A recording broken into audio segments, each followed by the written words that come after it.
అలా ప్రేమించుకుంటే అలా ప్రేమించుకుంటూ వెళ్తే ఎలా అండి? అలా ప్రేమిస్తే ఎలా రక్షించబడతారు? ఎలా మారతారు?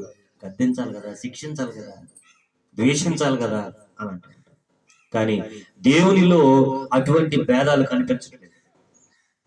దేవుని యొక్క కృప అంత గొప్పది. దేవుని వాక్యం చెప్తా ఉంది. కాబట్టి ఈరోజు మనం నేర్చుకున్న మొదటి విషయం ఏంటంటే, మనుషుల ప్రేమలో వ్యత్యాసం ఉంది, భేదం ఉంది. నన్ను ప్రేమించట్లేదంటే నువ్వు మనుషుల విషయంలో బాధపడాల్సిన అవసరం లేదు. వాళ్ళని ఎక్కువ ప్రేమిస్తున్నావు, నన్ను తక్కువ ప్రేమిస్తున్నావు. అది మనిషి స్వభావం. అది మనిషి స్వభావం. అది మనిషిలో ఉన్నటువంటి ఆలోచన విధానం అంతే. కాబట్టి దాని గురించి నువ్వు ఆలోచించాల్సిన అవసరం లేదు, బాధపడాల్సిన అవసరం లేదు.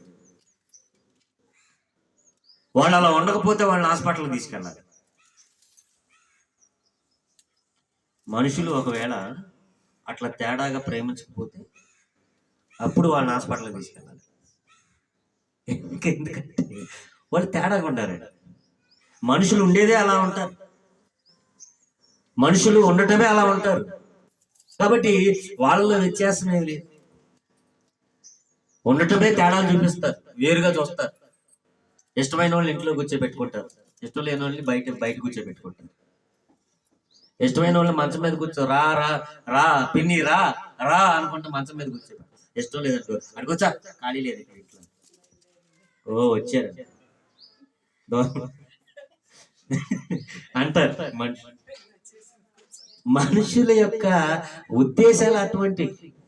వాళ్ళు అలా లేకపోతే వాళ్ళు డాక్టర్ గారికి చూపించాలి. ఉన్నారు కాబట్టి కరెక్ట్గా ఉన్నారని అర్థం. అది స్వభావం అటువంటిది, నైజం అటువంటిది.